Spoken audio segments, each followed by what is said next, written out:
प्रभु यीशु मसीह के मधुर और मीठे नाम में आज दिनांक 30 अप्रैल दिन बुधवार को आप सब श्रोताओं का हम स्वागत करते हैं।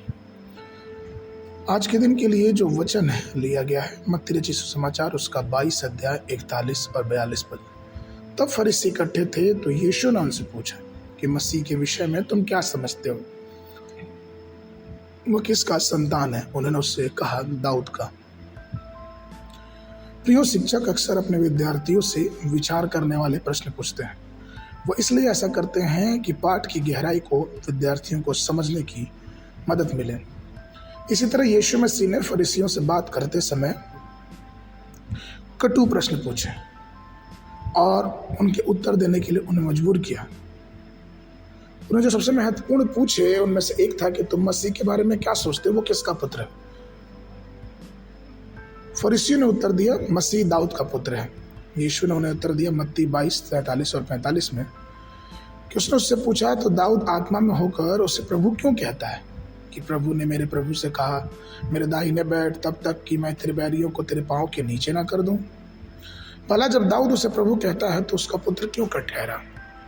प्रियो, कई बार ये सत्य है कि हम परमेश्वर की सच्चाई को नहीं जानते। हम उसे प्रभु तो कहते हैं लेकिन उसकी सामर्थ को नहीं जानते, उसकी सच्चाई को अपने जीवन में प्रकट नहीं होने देते।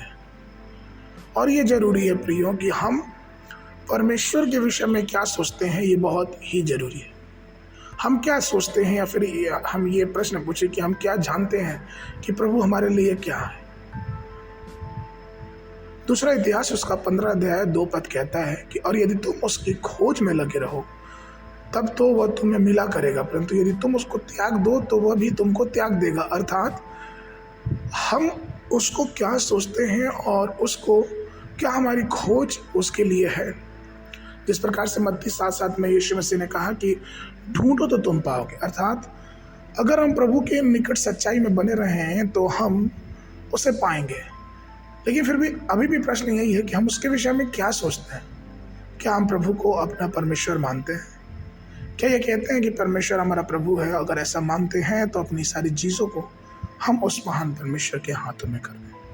फिर आज भी वो परमेश्वर हमें खुद अपने साथ लेके चलने के लिए तैयार है। वो हमें अपने आप को हम पे प्रकट करने के लिए तैयार है, लेकिन ज़रूरी इस बात की है कि हम तैयार हैं कि नहीं। इसलिए ये परमेश्वर के साथ बने रहें और इसके नाम की महिमा जीवनों में करते रहें। आगे के मन के लिए नीति वचन की पुस्तक उसका 8 अध्याय 17 पद। जो मुझसे प्रेम रखते हैं उनमें से मैं भी प्रेम रखता, और जो मुझको यत्न से तड़के उठकर खोजते हैं वे मुझे पाते हैं। बाइबल अध्ययन के लिए सुबह के समय पहला राजा उसका 8 और 9 अध्याय, शाम के समय लूका उसका 21 अध्याय 1 पद से लेकर 19 पद तक। परमेश्वर आप सबको आशीष देवे।